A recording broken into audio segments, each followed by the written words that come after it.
अधूरा सच। हमें बचपन से ही ये बताया जाता है कि हमेशा सच बोलना चाहिए और ये अच्छा भी है।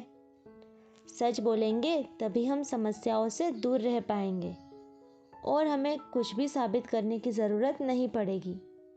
लेकिन कभी कभी सच किस तरह से बोला जाता है या जो सच बोला जा रहा है वो पूरी तरह से सच है भी या नहीं, वो भी मायने रखता है।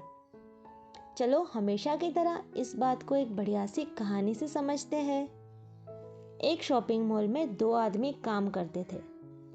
एक का नाम विनोद और दूसरे का नाम प्रदीप था।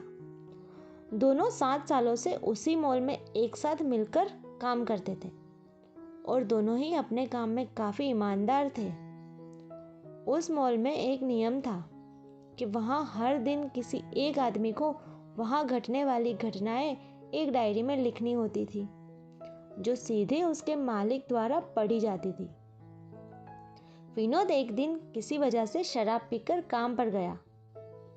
उस दिन डायरी में नोट्स लिखने की जिम्मेदारी प्रदीप की थी।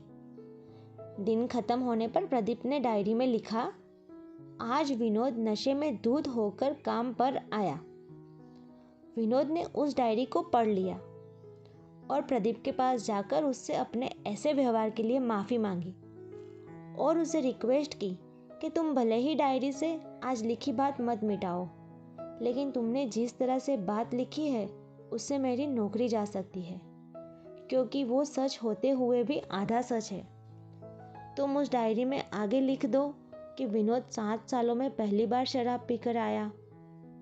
प्रदीप उसकी कोई भी बात सुनने को तैयार नहीं था। वो बोला, मैंने जो कुछ भी लिखा है बिल्कुल सच लिखा है और मैं उसमें कोई भी बदलाव करने नहीं वाला। उस दिन डायरी पढ़ने के बाद मॉल के मालिक ने विनोद को अपने पास बुलाया और उसे वार्निंग दी कि अगर वो दोबारा ऐसी हरकत करता है तो उसे अपनी नौकरी से हाथ धोना पड़ेगा। कुछ दिन बीत गए और अब डायरी में नोट्स लिखने की बारी विनोद की थी। दिन का पूरा काम खत्म करने के बाद विनोद ने डायरी में लिखा, प्रदीप आज शराब पीकर नहीं आया था। प्रदीप, जो उस वक्त विनोद के पास ही खड़ा था, वो विनोद से बोला, अरे भाई तुम ये क्या लिख रहे हो? विनोद बोला, सच ही तो लिख रहा हूँ। क्या तुम शराब पीकर आए थे? प्रदीप बोला, नहीं, लेकिन तुमने जो लिखा है उसे पढ़कर ऐसा लगता है जैसे मैंने सिर्फ आज शराब नहीं पी और मैं रोज़ाना शराब पीकर आता हूँ।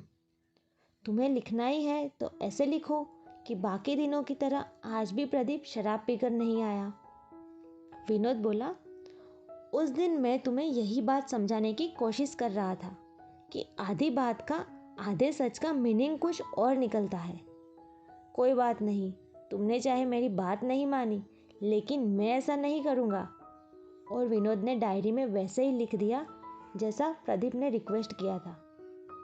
तो दोस्तों, कभी कभी आपने भी महसूस किया होगा कि हम जो कहना चाहते हैं वो हम सीधे सीधे तो कह देते हैं, लेकिन सामने वाला व्यक्ति द्वारा उसका कुछ और ही मतलब निकाल लिया जाता है।